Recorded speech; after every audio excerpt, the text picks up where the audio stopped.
prazer estar aqui com vocês.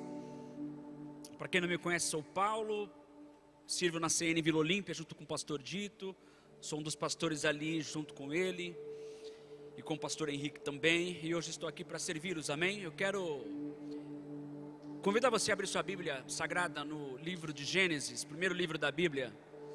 A última vez que eu estive aqui, eu me lembro que tive a oportunidade de falar pela manhã e à noite, e na parte da noite eu falei sobre José, né? Uma mensagem com o tema ressignificando as injustiças. E curiosamente, ultimamente eu tenho estado assim, eu tenho caminhado nessa estação. José tem sido a minha estação, sabe? Eu tenho refletido e meditado muito sobre a vida de José. E hoje eu quero compartilhar com você mais um tesouro em cima desse personagem bíblico tão fascinante, tão cheio de ensinamentos para nós. A Bíblia Sagrada, ela tem esse poder, né, de usar os exemplos, as histórias para que a gente aplique em nossas vidas. E hoje eu quero falar sobre propósitos, sobre discernindo propósitos. Amém? E para isso eu quero ler com você Gênesis 45. Já estamos aqui no capítulo 45, no momento da vida de José, já bastante avançado. A história de José é muito conhecida. Se você tiver a oportunidade depois de ler toda a história, é fascinante, leia. 45 verso 14. É um momento em que José, ele, após ter se revelado aos irmãos, ele não se contém e ele abraça os seus irmãos. Verso 14 do capítulo 45 diz assim: José abraçou o seu irmão Benjamim e começou a chorar. E abraçado com José, Benjamim também chorou. Então, ainda chorando muito, José abraçou e beijou cada um dos seus outros irmãos. E depois disso, os irmãos começaram a falar com ele. Amém? Até aqui que eu quero ler. Senhor, nós te louvamos, nós te exaltamos, nós te damos graças. Como é bom estar em sua casa, como é bom estar em sua presença. Esse ambiente é um ambiente terapêutico, profético. Ninguém que entra aqui sai da mesma forma, porque o céu está aqui entre nós. Essa atmosfera, ela não é humana, não é terrena, não é produzida aqui. É algo que o céu traz para nós, e nós te louvamos por isso. E nessa noite, fale a nós, como um pai fala ao filho. Fale a nós de forma íntima. Senhor, dê respostas aqui hoje. Senhor, traga consolo, traga conforto, traga direção, em nome de Jesus, amém e graças a Deus. Se você puder, dê um aplauso a Jesus aí no seu lugar. É muito comum, num ambiente de culto, nós ouvirmos a palavra propósito. Nós falamos muito sobre isso, sobre propósito. Propósito é uma palavra-chave em nossos ambientes de culto, porque a gente acredita muito que a vida de toda pessoa, ela carrega uma intencionalidade profunda. Nós, como cristãos, cremos de forma absoluta que cada um de nós, cada indivíduo, cada pessoa, carrega em sua vida um propósito muito maior do que simplesmente existir. Eu digo simplesmente, não que existir seja pouca coisa, é muita coisa, mas há nas nossas vidas um porquê maior do que estar aqui respirando, maior do que estar aqui caminhando e vivendo e traçando planos e metas. Nós cremos nisso. A resposta de Deus, por exemplo, dada a Jeremias, quando Jeremias, diante da convocação divina a ele, Deus o chama dizendo: Jeremias, eu quero te usar como um profeta nessa nação, para essa geração. A Bíblia diz que Jeremias, ele olha para Deus, ele diz: Deus, não é possível que isso aconteça comigo. E a resposta que Deus dá a ele é também uma resposta que Deus dá a nós, porque Deus, quando indagado por Jeremias, por conta de sua idade, de sua fragilidade, Deus diz a ele: Jeremias, eu vou lhe dizer uma coisa, eu conheço você muito antes de você nascer. texto vai dizer em Jeremias 1,5 que Deus diz a ele: Jeremias, você ainda nem sequer havia nascido, você não tinha nem sequer sido formado no ventre de sua mãe, e eu já tinha dado para você uma identidade. Eu já tinha, Jeremias, dado para você uma razão para você nascer. Eu já tinha, Jeremias, apontado para você e designado a você um propósito. Então isso vale também para nós. Eu quero já aqui profetizar algo na sua vida, de partir daqui, dizer que você é alguém que carrega muito mais do que ar em seus pulmões. Você carrega uma identidade, você carrega um propósito. Existe uma razão por trás do seu nascimento, uma razão por trás do seu existir.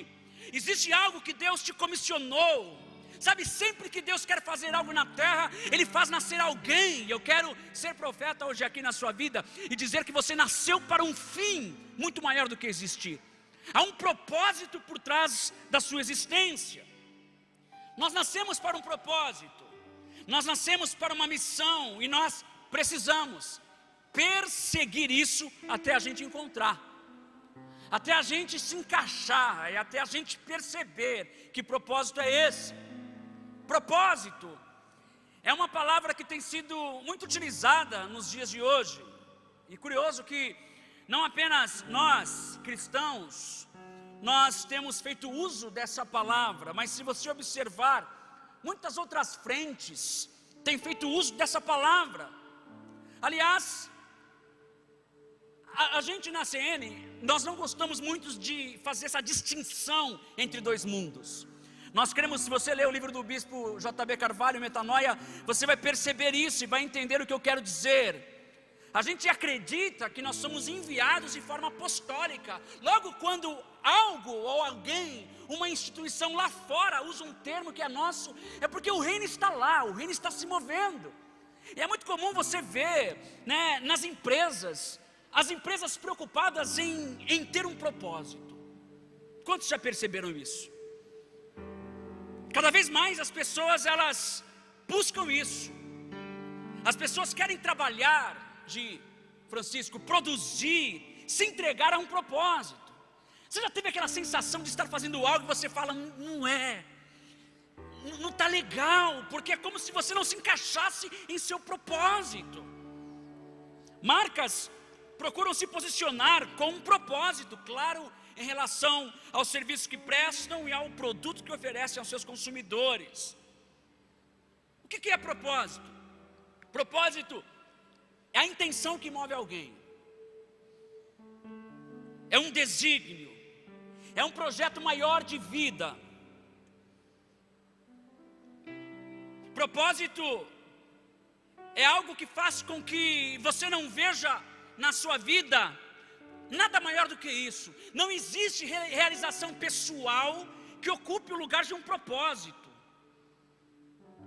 Propósito é algo que você, quando encontra, você está disposto a pagar o preço que for por ele, para vivê-lo. Por isso que muitas vezes, por um propósito, a gente abre mão até da felicidade. Quem quer ser feliz, por exemplo, a qualquer custo, não entendeu muita coisa da vida. É comum, por exemplo, em casamentos, né, onde a gente se casa para quê? Para fazer o outro feliz. O bispo fala muito isso. Nós não casamos para ser feliz, a gente casa para fazer o outro feliz. A gente casa para oferecer ao outro conforto. E quantas vezes é desconfortável para nós fazer o outro feliz? Certa vez, disseram a Madre Teresa de Calcutá, ela cuidava de leprosos, e aí chegaram a ela e disseram, Madre Teresa de Calcutá, eu não faria o que você faz por dinheiro nenhum do mundo. Ela olhou para a pessoa e disse, nem eu, porque eu não faço isso por dinheiro. Eu não me movo por dinheiro, eu me movo por um propósito. Propósito é aquilo que auxilia uma missão. É o propósito, ouça isso, que carrega o sentido de chegar em um lugar. É o propósito que carrega o sentido de uma missão. É por um propósito que devemos nos mover.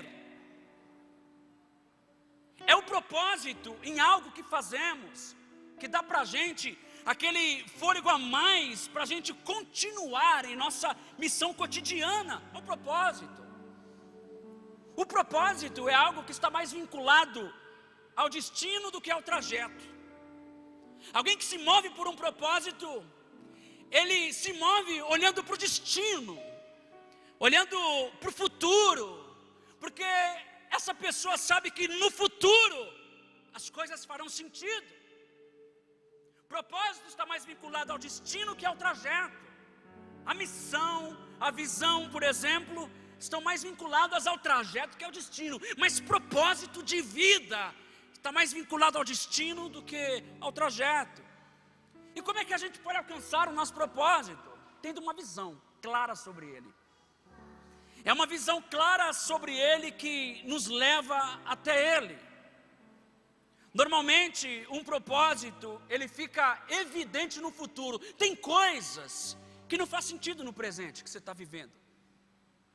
Tem coisas que você abraça e que acontecem e que não faz tanto sentido. Você olha e fala, uau, está estranho isso aqui.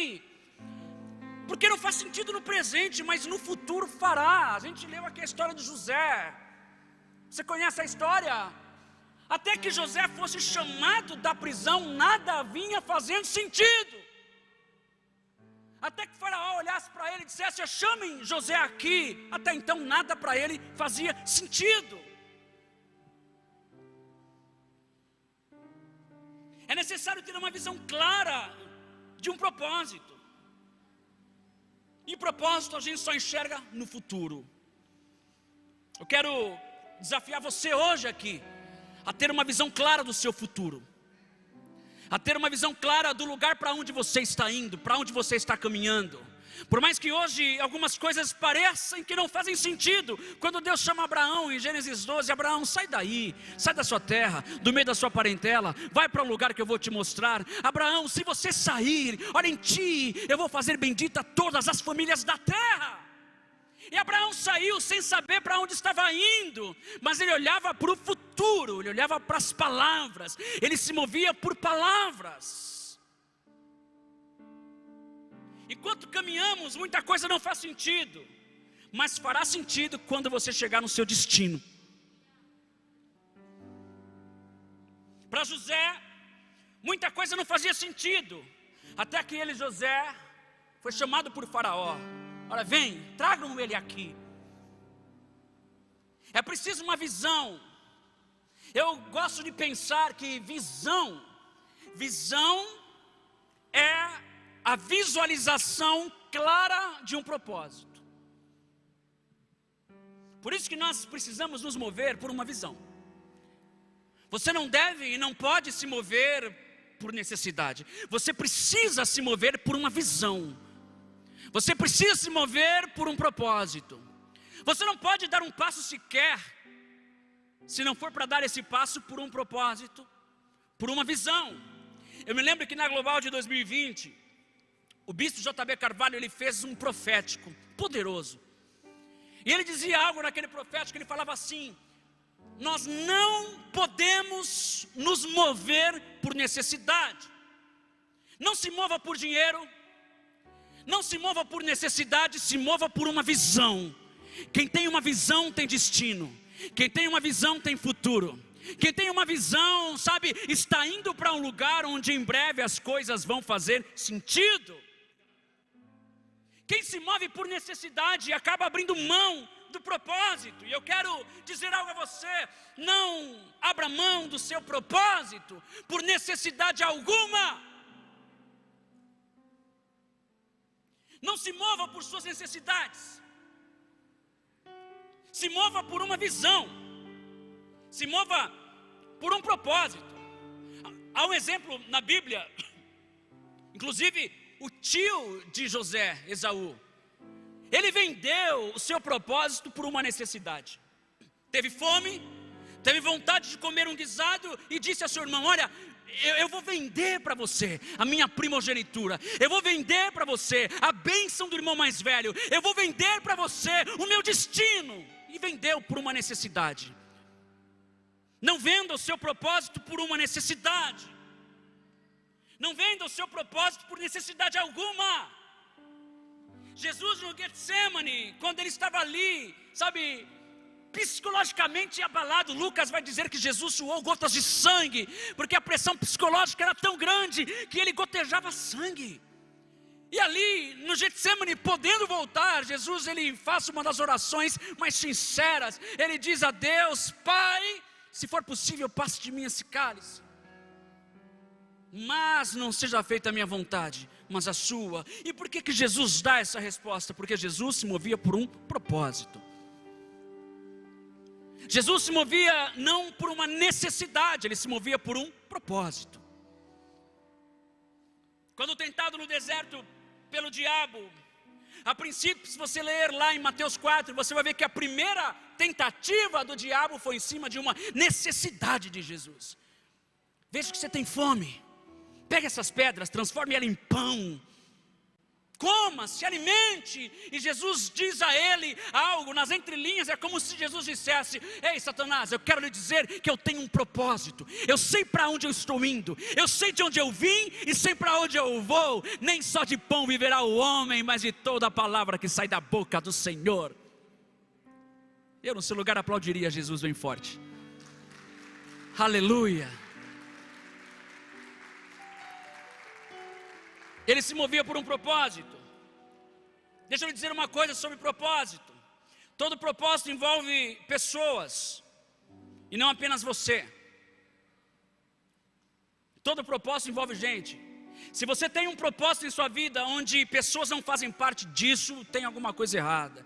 Se existe um propósito pela qual você se move, e só você é o beneficiado, eu quero lhe dizer que você precisa rever sua ideia de propósito. Todo propósito envolve pessoas, e não apenas nós mesmos.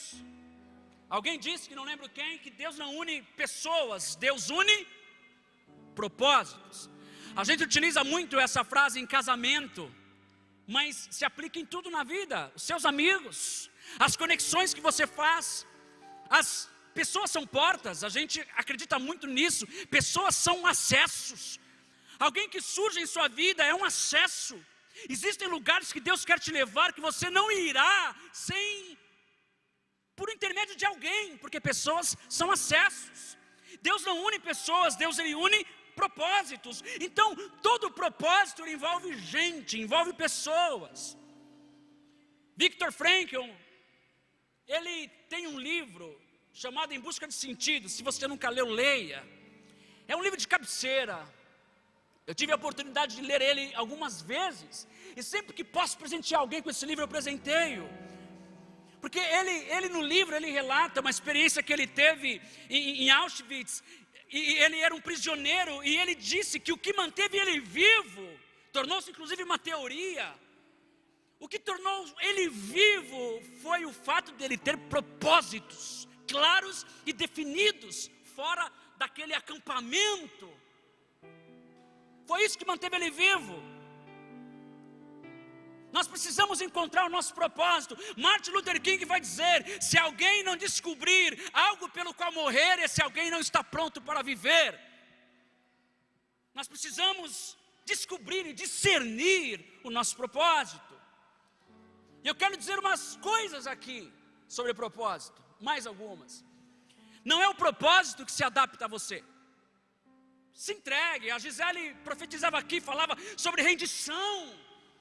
Você precisa se render, porque não é o propósito que se adapta a você, é você que se adapta ao propósito. Não é você, sabe, não é a agenda de Deus que se encaixa na sua, é você que se encaixa na dele. Não é o propósito que nasce para nós, somos nós que nascemos para o propósito. Você pode dizer isso para quem está do seu lado, não é você. Diga assim, mais uma vez por favor, diga assim: não é o propósito que nasce para você, foi você que nasceu para ele. Foi você que nasceu para ele. Quando Deus quer fazer algo na terra, eu repito, ele envia alguém, e Deus enviou você. O propósito, ele vem pronto, você não. O propósito está pronto, mas você não está. Por isso que existem os processos. Porque o propósito vem pronto, mas você não. O propósito vem perfeito, mas a gente não. A gente precisa se adaptar ao propósito. E uma forma que temos de nos adaptar ao propósito são os processos. Os processos, eles nos preparam para o propósito. A história de José conta que ele, José, olha que interessante, para viver o que Deus tinha para ele, esse propósito que foi fazendo sentido enquanto ele caminhava, José, ele levou cerca de 13 anos da cisterna até o encontro dele com o faraó. Foram 13 anos. Quando José foi vendido pelos irmãos, a história conta que ele tinha aproximadamente 17 anos. E com 30 anos, ele começou ali a reinar no Egito. Com 30 anos de idade, ele é chamado da prisão, ele se apresenta a faraó, ele se barbeia, ele coloca novas vestes, e ele discerne o sonho de faraó, ele diz a faraó tudo que haveria de acontecer, e aí faraó diz a ele, mas e aí, o que é preciso fazer? E José começa a dar as diretrizes. Olha que interessante, José passou 13 anos para se preparar para esse momento, 13 anos sendo preparado, 13 anos dentro de um processo, para chegar diante de faraó. Eu quero lhe levar que todo o processo leva o tempo necessário para que você esteja pronto para ele. Todo o processo levará o tempo necessário para que você esteja pronto para ele. E o curioso é que nesse texto que lemos aqui no capítulo 45, José não tinha mais 30 anos. Com 30 anos ele é colocado como governador do Egito. E ele diz para faraó, olha, vai vir 2 períodos, um de abundância e depois um de fome, 2 períodos de 7 anos.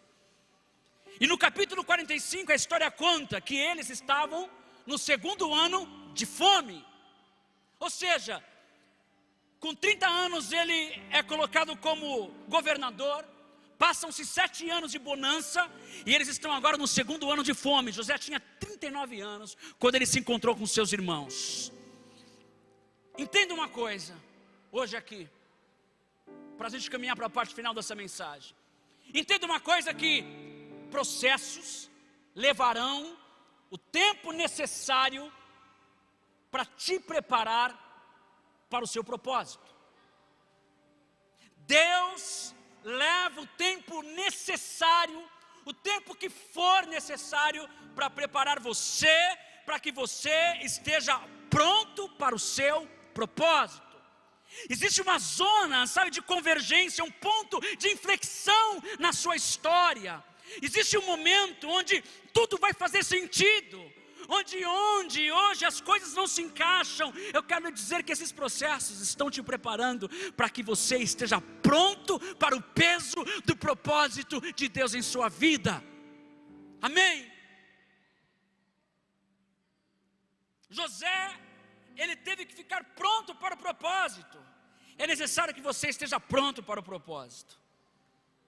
A honra, ela encontra os preparados. Você pode dizer isso? A honra encontra os preparados, os experimentados no processo.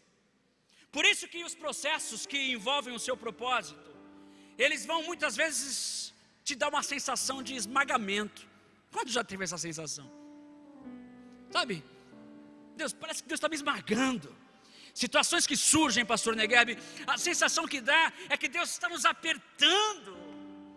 Jesus na cruz, Eloi, Eloi, lama sabachthani, Deus meu, por que me desamparastes? Os processos que envolvem o nosso propósito vão muitas vezes nos esmagar, até que não haja em nós nada de nós mesmos, até que a gente esteja alinhado ao propósito e estejamos prontos para Ele. Deus não é irresponsável de dar a você uma responsabilidade que você não tenha condições de assumir. Por isso que Deus usa como ferramenta os processos. E até que nós estejamos alinhados ao propósito, estejamos prontos para Ele, e os processos vão trabalhar em nós. É muito comum você ouvir aqui na CN que nós estamos em obras. Quantos estão em obras? Nós estamos em obras, constante. Nós vivemos de fase, de glória em glória. Existem estações que você vai acessar, que para chegar lá, esse seu eu de hoje, ele precisa ser experimentado. Existem lugares que Deus quer levar você, o seu negócio, a sua empresa, a sua influência. Só que Deus, Ele olha, Ele tem uma linha do tempo, e Ele vai te preparando para isso. Ele vai te lapidando para isso. Deus, Ele vai construindo em você aquele que Ele quer construir. E José, a Bíblia deixa claro aqui que ele entendeu o propósito que ele tinha. Ele discerniu o propósito que ele tinha. A prova disso está em suas atitudes, logo após a ascensão dele como governador. Você conhece a história? Quando o faraó o chama, não se vê um José, Francisco, dizendo assim: ei, vamos lá, sou governador agora. Cadê Potifar? Tragam ele aqui. Não, se vê um José pacífico. Percebe-se que José, ele entendeu o seu propósito pelo comportamento que ele teve após assumir um cargo relevante. Gente, José se tornou o primeiro ministro do Egito. Faraó, quando o elegeu a esse cargo, disse para ele: José, eu só serei maior que você sentado no trono. Fora disso, todo o Egito é seu. Administre, faça o que você quiser. Sabe, use a sabedoria desse Deus que te possuiu, desse Deus que está em você. Mas se vê um José humilde, se vê um José pronto para a honra, processos nos preparam para a honra. E se vê um José experimentado, entendendo o seu propósito, quando ele, José, poder esmagar os seus opositores, ele prefere honrá-los. A gente entende o nosso propósito quando a gente chega lá. E chegando lá, a gente de fato entendeu, quando aqueles que no caminho não acreditaram em nós, em vez de esmagá-los, a gente prefere honrá-los. A gente prefere dar a eles aquilo que eles não mereciam.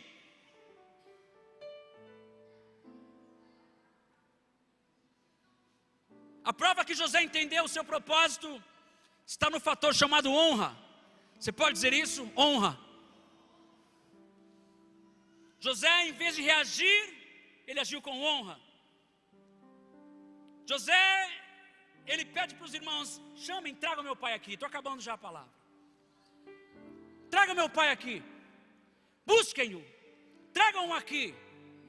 Aí José, ele ainda diz assim: olha, diga para o papai. Se você ler o texto, é lindo, José dizendo: falem para mim. Sabe uma criança, embora fosse um adulto, mas ele perdeu parte da vida dele distante do pai. Ele diz aos irmãos: olha, voltem lá, tragam o meu pai Jacó e diga para ele o que eu estou vivendo. Vai lá, diga para ele o que Deus fez comigo. Diga para o papai que eu sou o governador de todo o Egito. Fale para ele vir, porque ele vindo aqui vai ter comida, vai ter terra para ele. Ele vai ser cuidado, ele vai ser zelado por mim. E José não faz isso só com o pai. José, ele decide honrar os seus irmãos. Se você ler o texto, os capítulos 45, 46, você vai ver José negociando com o faraó, trabalho para os irmãos, terra para os irmãos, comida para os irmãos. Você vai ver um José consciente, dizendo para os irmãos. José entendeu tanto o propósito dele, que José diz para os irmãos, os mesmos que os venderam: Olha, não fiquem tristes por haverem me vendido para o Egito, porque vocês me venderam com o consentimento de Deus. Não fiquem chateados por terem me lançado numa cisterna, porque foi para salvar a minha e a nossa vida, e a vida de nações que Ele me enviou para cá. Não fiquem preocupados. É como se José dissesse assim: olha, tinha um propósito por trás disso. Eu custei a entender, mas hoje eu olho e vejo que tinha um propósito, tinha uma razão, e a razão é isso aqui, ó. Está vendo o Egito? Está vendo que ninguém aqui, embora a fome esteja na terra, está vendo que o Egito tem comida? José discerniu, ele entendeu, ele compreendeu, e podendo ser indiferente com os irmãos, José, olha que interessante. Às vezes a gente pensa assim, sobre alguém que nos fez algum mal: eu não vou retribuir o mal, eu vou ser indiferente. Não vou pagar o mal com o mal, mas também não vou fazer o bem. José poderia agir dessa forma, ele poderia dizer: não, peraí, me venderam, forjaram a minha morte, eu não vou fazer o bem para eles, eu simplesmente não vou fazer o mal. Mas não, José, ele decide fazer o bem. Ele honra os irmãos dele, dando a eles terras, dando a eles bens, dando a eles abrigo. A gente discerne e entende o nosso propósito quando a gente chega nesse nível de maturidade. E aí, para finalizar, eu quero dar a você 2 chaves sobre o seu propósito. A primeira chave que você tem que entender, para que você viva o seu propósito, e para que você, ao chegar lá, faça as coisas direito. A primeira chave é: entenda, a questão não é você. A questão não é você. Não é sobre você. Não é sobre mim. Não é sobre nós. É sobre um plano maior. É sobre uma obra maior. O que Deus quer colocar na sua mão, o que Deus quer confiar a você, não é sobre você. É sobre mais pessoas. É sobre nações. O que Deus quer fazer através de você, não é porque você é bonzinho, não é porque você é bondoso, porque você é bonitinho, não é porque você fala bem, porque não é sobre você. A questão não é você. Quando a gente entende isso, quando a gente compreende que não é sobre mim, não é sobre nós, quando a gente passa, sabe, a compreender isso, e a entender que não é sobre o nosso próprio eu, não é no singular, não é uma caminhada minha. Ao contrário do que dizem, eu quero lhe dizer uma coisa: você não encontrará o seu propósito olhando para dentro de si apenas. Quero lhe dizer que o ponto de partida é Deus. É tudo sobre Ele. É tudo para Ele. É tudo plano dEle, ideia dEle. Eu quero lhe lembrar de algo: Deus é futurista. Deus olha para o futuro, Ele se empolga. Deus olha para a história e traça planos. Deus olha para a linha do tempo e Ele define datas. Ele diz quem vai nascer. Ele olha para os governantes e Ele diz: sou eu quem mando na história. É tudo sobre Ele. Quando você entende isso, é porque você discerniu o que é carregar um propósito. Eu quero lhe dizer outra coisa: não é você que tem o propósito, é o propósito que te tem. Não é você que carrega o propósito, é o propósito que carrega você. Não é você que decide onde entrar, onde sair, é o propósito que abre portas para você. Segunda e última chave: viver é deixar Deus usá-lo para quê? Para os seus propósitos. Você pode olhar para quem está do seu lado, fique de pé no seu lugar nesse momento, e diga para essa pessoa: viver é deixar Deus usá-lo para os seus propósitos. Diga só mais uma coisa, diga assim: não use Deus, não tente usá-lo, Ele não se permite a isso, deixe Ele usar você. Amém? É tempo de discernirmos o nosso propósito. É tempo de nós percebermos que existe algo maior em nós. Não foi o propósito que nasceu para você. Eu quero dizer algo a você aqui. Quando você nasceu, Deus não ficou sua cabeça preocupado dizendo: o que eu vou dar para essa pessoa fazer na terra? Não. O propósito nasceu primeiro e você só veio encontrá-lo aqui. A Bíblia vai dizer, Jesus disse: não foi você que me escolheu, mas foi eu que te escolhi e te nomeei para que você vá e dê frutos. Talvez você esteja aqui se perguntando: Pastor Paulo, qual que é o meu propósito? A melhor maneira que você tem de entender como algo funciona é perguntando ao fabricante, é perguntando a origem daquele produto. Se você quer entender como um iPhone funciona, você pode ler algo que o Steve Jobs escreveu sobre isso. Pergunte para a Apple sobre os recursos, ela vai lhe dizer. E sobre sua vida, eu quero lhe dizer uma coisa: que aquele que é a sua origem, aquele de quem você veio, aquele que te enviou para cá, Ele tem respostas para dar a você. Ele tem respostas para as suas perguntas. Ele tem, sabe, algo para deixar claro. Olha, você nasceu para esse fim. Levante suas mãos para o alto. Eu quero orar por você. Você que está aqui nessa noite de quinta-feira, com tantas indagações, com tantas perguntas. Quem sabe você entrou aqui hoje se perguntando: para que eu existo? Qual é o meu propósito? Eu quero dizer a você que antes que você fosse um projeto dos seus pais, Deus já tinha apontado para você. E aquele para quem Deus aponta, Ele mesmo, Ele cria condições e meios de manter e de sustentar.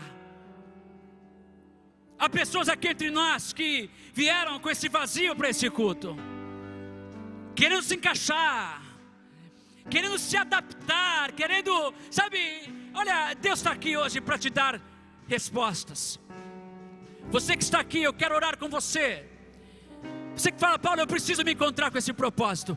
Eu convido você rapidamente a sair do seu lugar e vir até aqui à frente. Eu quero orar junto com você. Quero orar pela sua vida. Se há alguém entre nós que deseja isso, sai do seu lugar e vem aqui, em nome de Jesus. Não tenha vergonha, não tenha timidez. Eu quero orar pela sua vida, eu quero abençoar você. Você que está na nave da igreja, que já tem clareza dos seus propósitos, sabe, comece a pedir mais discernimento.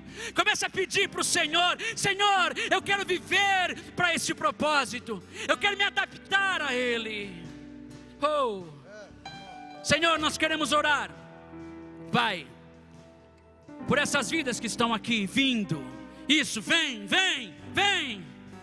Deus, Tu és aquele que nos conhece. Tu és aquele que sabe o nosso nome. Tu és aquele que conhece o mais profundo do nosso ser. Tu és aquele que conhece em nós lugares que nem mesmo nós conhecemos. Tu és aquele que conhece de nós coisas que o nosso melhor amigo conhece. Amigo Espírito Santo, dê a essas pessoas que estão aqui uma experiência poderosa com a sua presença. Nós nos relacionamos com Deus vivo, com uma pessoa e não com uma religião. Espírito Santo, vem, jogue luz nesse coração que está escuro. Jogue direção nesse coração que está perdido. Essas pessoas que estão aqui desejando, Senhor, encontrar este propósito, hoje é o dia delas. Hoje eu quero profetizar que elas encontraram o seu propósito. Deus, eu quero profetizar, Pai, que ainda que muitas coisas não façam nesse momento sentido, coloque o olhar dessa pessoa no futuro, para que olhando para o futuro, elas possam se mover por esse propósito, em nome de Jesus. Senhor, toda tristeza, todo abatimento, toda depressão, Pai, tudo que impede com que os seus propósitos se estabeleçam, no nome de Jesus, nós oramos e nós, Pai, pedimos, Senhor, coloque no lugar do luto, tristeza, coloque no lugar da vergonha, dupla honra, em nome de Jesus. Se você crê nisso, aplauda Jesus. Deus abençoe sua vida, Deus abençoe sua vida, Deus abençoe sua vida, em nome de Jesus. Deus abençoe sua vida. E que o amor de Deus, que a graça de Jesus e a consolação do doce Espírito Santo esteja sobre a sua vida. Vá em paz, Deus te abençoe e nós nos vemos no domingo, em o nome de Jesus. Aplauda ao Senhor nesse lugar.